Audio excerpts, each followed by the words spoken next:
When everybody says they can't do something, when everybody says we haven't played anybody, when everybody says all that, that's great. And look, respectfully so. I mean, I appreciate all of your jobs just like you appreciate everybody else's jobs. You have a job to do. I don't blame you for saying that or seeing that. But what they did tonight was really special. And it shows the culture, it shows the character, it shows their charisma, it shows their ability to overcome, and it showed what they've learned. We had a lot of close games at the beginning of the year, and you're like, why are these games so close? Why are these games so close? That's why. Because this one was close against the fourth-ranked team in America. People ask me where we think we should be ranked. We're 1-0 in the Penn State season. That's all we care about. That's all we care about. We wanted to be 1-0. We haven't talked about the rankings much. We're not sitting here saying we should be upset by them or proud of them or celebrate them. It's more of just we wanted to be 1-0. So many individual performances that we'll talk about here in a second, but first and foremost, we gave a game ball out in the locker room to the state of Minnesota. And I say that because I gave it to President Gable, and hopefully she can pass it on to the governor from our team. We're one Minnesota. You know, before the game, I'm getting text messages from Saunders. Saunders wore maroon yesterday in his game. That's special. And when you're starting to see how this whole thing can really work in this whole Twin Cities area, that's what we're talking about. But our fans were unbelievable today. That's the best college football environment I've ever played in as a head football coach. Because it was at home, and it was for us. It was marooned out, and those gold towels were everywhere. And our fans didn't sit down. They stood up. They made noise. They made it difficult for Penn State. And I'm just so proud to be a Gopher. You guys want to go to Iowa this weekend? I think we should go to Iowa. That'd be fun. But the national media is putting it on like the Gophers are going to get slaughtered by whoever they play next. So, like, they got lucky off of tonight's win. I didn't hear. I didn't hear that. Oh yeah, they're giving us credit for once. Oh, TJ was talking earlier today before you got here about some Fox college football show, and everybody on the show said that they don't think the Gophers are a top 10 team except for Urban Meyer. He said they should be a top 10 team. Reggie Bush said they should. He said after this we're definitely a top 10 team. At the end, I thought. Maybe it was more Brady Quinn and Matt Leinart that were like... Matt Tiger Liver was for sure not giving us any credit at all. That's what I heard. They were having the post-game press conference with Fleck, and he said a lot of good things. I didn't hear that post-game press conference, but I mean, he was... I heard the end of it. Was he like... Did someone ask him a question about like him leaving or something? Because he kept saying, this is about the kids. This is about the university. And he was like taking all like the highlights off him. So I was just wondering what that question was about. But this is what we can become. You know, we got to let go of... I'm sure there were some people on the final drive said, oh, here we go again. Got to let go of all that. 50 years ago, 40 years ago, 30 years ago, 20 years ago, 10 years ago. We got to change at some point. I think this team's proven that as we continue to go into the future, we don't have to keep saying things like that. Does that mean you're going to win them all? No. It doesn't mean that. But they're doing a lot of special things that you can keep building on to make your culture stronger and your program stronger and make it more of a national brand. He said, basically, if like a lot of the former coaches around here don't come back, they don't bring former teammates back, they don't celebrate the University of Minnesota. It's not like a school as a program, you know what I mean? And in order to get to that next level, to that elite level, to that national level, you have to actually, I guess, bring back not only players but coaches and celebrate it as one big program, because he's not going to be here forever. So when he leaves, if he does the unthinkable and wins a championship, right, the next person that comes in should treat this program like gold and basically have the same standards as he did. Like, his standard is to be the best in the country. But what I do want to do is raise the expectation of the University of Minnesota. This is about connecting people. There's going to be another coach after me. There were coaches before me. But the scene in the locker room of former players brought a tear to my eye. The Eric Deckers of the world. all those guys in that locker room, we've had 7 head coaches in around 14 years. It's hard to gain traction with former players. Everybody's connected to someone else, and we feel like I played for that guy. You played for our Minnesota. That's who you play for. And I just get to represent that. But part of the reason why we signed the contract was we want to bring everybody back. We want everybody to be like tonight every single game. We want all of our alums to feel at home here, not because of who you played for. This is your home. I'm just here to be able to do everything I can with the staff and with a group of men every single day to provide a culture that everybody can be a part of and everybody can row the boat and everybody can use that in their life. Come back here and then we can be able to, we're one now. And we can create some type of dynasty. You can create some type of cultural sustainability because your alums are the most important part of what you do. And that locker room was special because of that, because we connected people. And that's what wins like this do. Whoever you played for, you're still a Gopher.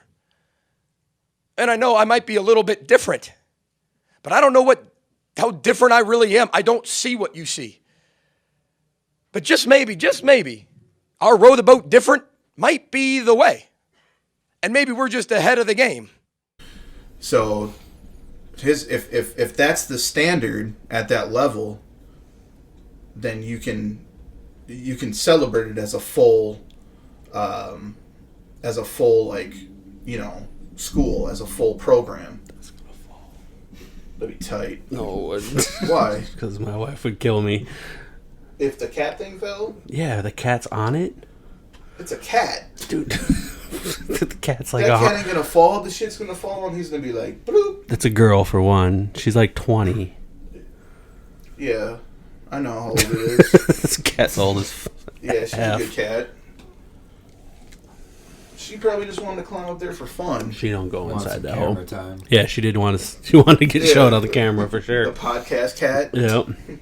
But yeah, PJ Fleck was just saying, you know, the program as a whole needs higher standards, and people need to be proud to be from here. They need to come in and celebrate former, current players, coaches. When you bring a recruit in, they need to know that this is an elite place to play. And I know it's kind of a gimmick that he always uses the word elite. Yeah. It's true. Look at him. You know what I mean? Bottom line is it worked. So, and it's not over yet. The kids were in the press conference talking about how that they're going to celebrate today. They're happy. They're going to be happy tonight. But tomorrow, it's over. They're on to Iowa. Like, as a kid, that's how you need to think in order to, you know, move on to the next game and actually focus on that team. He was also talking about the assistant coaches putting in 60, 70 hours of film and studying and getting ready for this game, because he's more of the general manager type where he just kind of coaches everybody, and he has an offensive coordinator that calls the plays, he has a defensive coordinator that calls the plays, and he just coaches, filters down, and lets everybody do their job. You know what I mean? And his sole purpose, I swear to God, on this team is just to empower the kids and make them believe that they can be great, and they believe them, and it's working. Because why shouldn't the Gophers win? Why can't we be great? You know what I mean? Everybody else gets to be. I mean, we've always had that mindset that we're not at the same level as even Penn State. You know, we've always had that mindset where we don't succeed. We're the Gophers. We don't get good recruits. We don't, you know, have the best facilities. Although, you know, our stadium's pretty new and we got brand new facilities and everything. But we didn't when we were in the Metrodome. Yeah, exactly. I mean, that's what we've always kind of had to deal with, and you just kind of think of that as that's just the program overall. But, you know, it's good to have somebody come in and, you know, when he first came in, everybody kind of thought that he was like the new Tim Brewster. You know? Well, yeah, because he could talk. Yeah. But you knew Tim Brewster, like, as a salesman, you can kind of read people. So, me personally, I could tell Tim Brewster was fake from the jump. Where PJ Fleck, you could tell, actually believes in this shit. Well, I think the difference between Fleck and Brewster is that Fleck has actually been a head coach somewhere, and he had success where he was at. So he's better at evaluating talent too. Brewster wasn't, like, he thought he was getting good recruits, the kids he was bringing in were bums. Yeah, but he went to Florida State and got them a lot of good recruits as well. I mean, he's been a Brewster good... did? Yeah. I mean, wasn't he a recruiter at Texas? And then he went and did the tight ends coach at Denver, right? Yeah. Okay. But, I mean, he's always been able to be kind of a recruiter by selling that, that rah-rah, stuff like that. But, I mean, Fleck came in. He's gotten this team better since he's gotten here. And, I mean, you can't argue with 9-0. You really can't. Yeah, and everybody keeps saying they haven't played anybody. Well, they played somebody. I love that tweet they had. What did it say? Finally played somebody or something like that? Yeah, that was great. What do you think, TJ? About the football program overall? Yeah. I think I agree with what you guys said. He's doing a great job. Just, I don't know. There's a couple instances today during the game where I felt like I almost fell in that trap of where we kind of we get up on a team like that on a game where the Gophers, there's been times in the past where they work themselves up into a prove it game, and that's what they did today. And I thought like there was a couple instances in the game where he got kind of conservative, where you could tell he was kind of just like, oh, we got the lead, so let's just do what we can to hang on to this. And I thought he got a little too conservative, and I've seen that happen in the past, and it usually comes back to bite us. And it didn't today. Luckily, I feel like kind of lucked out in a couple of spots. But, I mean, you got to be good and lucky, to get to where they're at right now. So, really can't complain about anything they're doing at this point. I mean, like Pat said, the proof's in the record. You are what your record is, and can't argue with it. And to me, it doesn't really matter who they've played. We've had soft schedules before in the past and have lost 2 or 3 of these games. It happens. Back in like the Glenn Mason era, it was always, we'd play Michigan or whatever. We'd be getting ready to play Michigan in a couple weeks, and then we'd get throttled by, Indiana or Illinois or Michigan State or somebody the week before or the week after.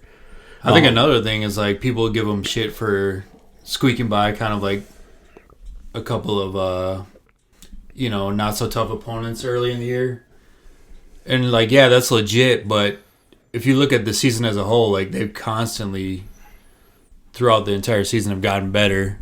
Like you can see the improvement on the field and on the scoreboard. So it's like you kind of can't really ding them that hard for like starting the season off kind of slow. I mean, they're eking out wins. It's what you got to do, but if you take the long view and look at the season, like you can see that they're gaining momentum as the season's gone along. So it's like you can't really reference those first couple of games as some kind of like overall statement on them. If anything, it probably helped them because they won. Yeah, that too. And they were in tough games and they won. Right. So it's battle tested. Yeah. When they go face as they got better throughout the year, they in the middle of the year they started putting 40 and 50 spots on teams that weren't as good as the previous teams. In the first quarter of the season, we faced some cupcakes, right?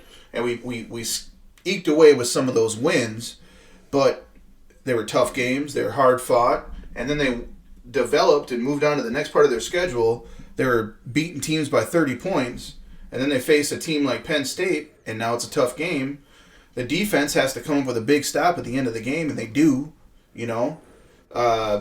And like you referenced back in the Glenn Mason days, when we that one year specifically when we were facing Michigan, University of Michigan, and we were up by 14 or 10 or something in the fourth quarter, and they started throwing screen pass after screen pass after screen pass, and we didn't adjust, and they kept scoring, and they came back and won, and then the next week we faced Michigan State and got killed. Mm-hmm. So clearly that loss lingered, and they weren't even able to get rid of it, where this team, the wins don't linger, and they're able to move on to the next game and focus on that opponent and get the victory. So we'll see next week, but, I mean, Iowa is worse than Penn State, theoretically, right? Yeah. So I'm not saying we should win.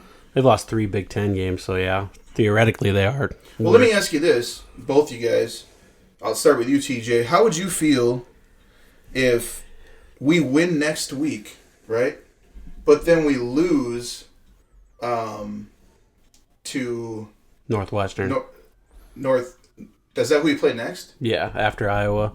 It's Iowa, Northwestern, then Wisconsin. Okay, Can't lose to Northwestern. So what if we win next week, beat Northwestern, and lose to Wisconsin, but still go to we come out of the West for the Big Ten championship game because Wisconsin has 2 losses, even though they beat us? How would you guys feel about that? That's a successful season. Yeah. I mean, ultimately, at the beginning of the season, isn't that your goal to win your side of It is, but the wouldn't division? they be like if they would be second place then, and they beat us, And that's fine. I mean, but we get to go. yeah, exactly. Exactly. I don't really care if you. Do you want Wisconsin people pointing at you like we beat you anyway though? And they're sitting their ass at home while we're playing for a championship game. I mean, You know how Wisconsin people are. oh yeah, I know. They're still rubbing those 4 or 5 Super Bowl trophies in our face. I mean, you know? if we were 0-11, I'd still want to kick Wisconsin's ass, but Like we did last year. Yeah, like last year. Last year's season wasn't like a great season, but last year's game against Wisconsin is what made the season. I mean, we haven't beat Wisconsin in, what was it, 10 years prior to last year? I mean, that game's here this year. yeah, it is. It is. I guess, yeah. I mean, it's hard to be too disappointed because, like you said, you're accomplishing your ultimate goal, you know. But at the same time, I know we're looking ahead. Yeah. You know what I mean? And it's something you don't do as a football program, but since we're just talking about them, I don't know how I'd feel if we lost to Wisconsin and then obviously I'd want them to win and I'd root for the Gophers, but I want to put a I want to stamp the freaking season. I want to just win out, beat Wisconsin, and have that undefeated season and beating Wisconsin at the end of the year and be able to hold that over those Wisconsinites' heads, you know what I mean? I mean, yeah, we want that, but if it doesn't happen, you can't it doesn't take it down too many rungs as far as a successful season though. But I see what you're saying. I mean, I want to beat Wisconsin every year. It would suck to lose to them, especially since it's at home. I feel like we have the talent to, obviously. We're right there with them. Man, we're at the point where every time Fleck gets a win now, we should just give him a new contract. Yeah, no, we just gave him a new contract extension early last week. Let's just do another one right now. Yeah, no, I mean, he deserves it. Shit. But Northwestern, if he beats them, you could probably take a week off from giving him a contract. But if he beats Wisconsin too, I'm going to ask you, is this win bigger than any win Glenn Mason ever had with this team? I don't know. He beat number 2, didn't he? That was Penn State, right? Yeah. That was with LeVar Arrington and stuff like that? Yeah. Okay. I mean, that's a pretty big win. I can't remember off the top of my head what their record was. I mean, obviously they weren't undefeated. I would have remembered if they were. No, yeah. I don't know about that point of the season, but I mean, it's probably, the more you think about it, it might be neck and neck, seeing as the Gophers are undefeated right now. I think Glenn Mason's biggest win was against Wisconsin in the last game of the season and winning the Axe when Reese Lloyd hit that field goal. Oh, and he ran straight for the axe, and then okay, I remember that. I don't know, man. Beating number 2 team in the country on the road. That was in the middle of the season, though, right? Yeah, if I remember. That was a good win. It was a long time ago. It was a good win. Yeah. I mean, but he also had those games where we were beating Michigan pretty bad, and then we let them come back in. I'm gonna say yeah. Yeah. Today was Well, it's the biggest. to go to 9-0. It's the first time in 115 years or whatever it is. They're gonna be a top 10 team next week. Yeah. I mean, yeah, to go to 9-0, that definitely probably puts it up because I don't know what the Gophers' record was at that point, but I bet you they weren't. It wasn't an 8-0 team playing an 8-0 team. No. So yeah, this is. I mean, it's up there. If it's not quite to that beaten number 2 Penn State, it's right up there. Yeah. I'm gonna put it over it. Well, I know as a Gopher fan, I'm 40 years old and I've been sitting here waiting for something to happen. You ever see the meme where the guy's poking the stick at and it says "do something" to somebody? You know what I'm talking about, right? Yeah. Kind of like the Super Bowl game when they kept sending out that meme because they weren't scoring in the first half. Yeah. It said "do something." That's how I feel like the Gophers program has been for years, and now we finally have something to celebrate. And I know I never went to the U. No. You didn't go to the U. Did you? No. Yeah, so we didn't go to the U, but we grew up in Minneapolis. We played flag football at the U, so that was cool. Pretty cool. cool. we partied down there with those kids. I met my wife down there. I mean, I have some good memories at the U. I remember when we won the national championship for hockey and motherfuckers were flipping cars and like lighting shit on fire. That was crazy. I don't know why they were doing that, but I don't remember sorry, that. just went off on a tangent. You remember that, right? I remember us winning, but I don't remember Dude.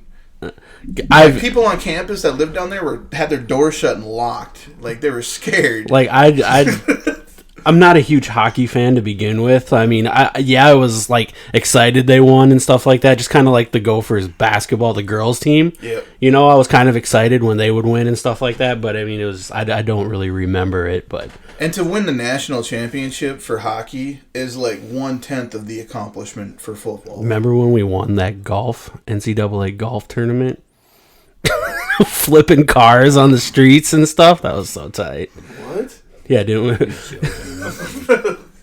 No, but you remember when they won the championship for golf. The Gophers did. Yeah, remember they were gonna contract the golf program at the U, and then they were gonna stop funding the golf program at the U, and they won the NCAA tournament that year. Oh, really? Yeah. Well, that's good. Glad they won. Why would they stop funding golf, but to continue to fund some of the other crap they do? Because football team was playing at the Metrodome. Oh, I'm just saying. I don't know. Nobody ever went to the games. yeah. Anything in closing, Pat, on the Gophers? I've never been like a huge fan of college football. I actually barely kind of watch college football. This year I've had fun watching the Gophers play. It's nice to have a football team in this state that, you know, is starting out hot, 9-0. We're actually starting to get a little bit of attention nationwide. A lot of attention. And still some people are not, you know, accepting that we're possibly a top 10 team. I think after you beat a number 4 Penn State team, I think you probably deserve to be in the top 10. And you said probably like 3 or 4 weeks ago you think the Gophers were going to be top 10 by the time they played Penn State, and I laughed at you. Yep. So I apologize for that. You were right. I was wrong. Well, they were like You're 13th smart. or something. I'm dumb. They weren't 10th. They were like 13th, right? You're handsome. I'm ugly. Yeah, but they went down because other teams won. They were 13th or something. I think they were 13th in the AP or whatever. But now it's the national championship playoff like seeding, so it's a little different. Okay. Well, they should be top 10 now. You know what I mean? I think. Should be. I don't know. There's still a few other unbeaten teams there. Like, you know, is it Baylor's undefeated still? Clemson's going to move up. If you factor in the recruiting disadvantages we have compared to some of these other Big Ten schools, and you factor in that the Gophers are literally like the 6th most important thing around this city, like nobody gives a shit usually, you know what I mean? Just the students show up and they probably sell 30,000, 38,000, 40,000 tickets tops per game. And now we're selling out. A huge win on national TV. Was it national TV? ESPN was on. So national TV. So it was a huge win. I mean, this one win can probably get you in the next 3 years a couple good, even like a 4-star recruit. Just this one win can you can just play this as a highlight film for somebody a kid you've been bringing in and showing the success that we can have here. You know what I mean? Mm. It's a big deal. Like, not only has it happened in 100 years, but the fans around here think that, like, they're jaded or something. Like, they think we're supposed to just be the best team in the country or it's not even worth watching. You know what I mean? Like, the Vikings, Super Bowl or bust. The Gophers, you better win the national championship. The Twins, oh, you need to win the World Series. Like, Minnesota fans are jaded, and they have these unrealistic expectations. I've been hearing all this, crap for the last couple weeks about how they haven't played anybody and stuff, which is kind of true.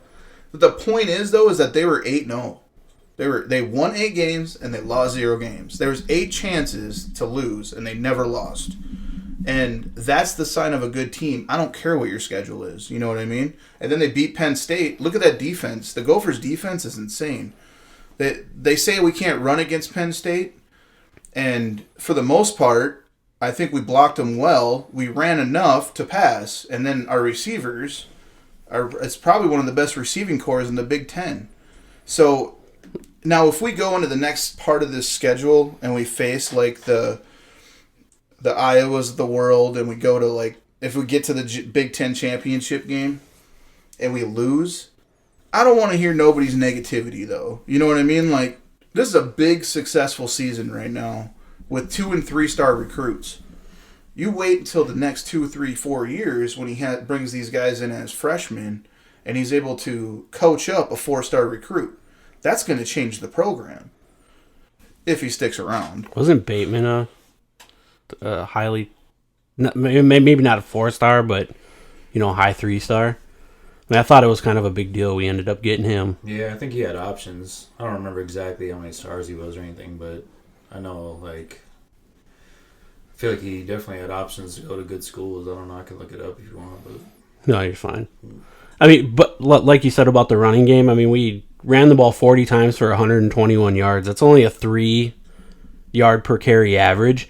But nobody does that against Penn State. But you did enough to keep them honest, I mean, we ran the ball 66% of the time, and then we passed it 33% of the time. Dude, the quarterback only had 2 incompletions. 18 of 20 for 339 and 3 touchdowns. I mean, and he's not even the starter. He's not. Well, he might be winning the job. I mean, he is. Annexted might be getting pushed down the little line, you know what I'm saying? But, yeah, I mean, he's... How many times have we said, God, we can't watch this guy. He can't throw. Look at how much he's grown. Tanner Morgan? Dude, at the beginning of the year, watching Tanner Morgan throw the ball was like watching childbirth. I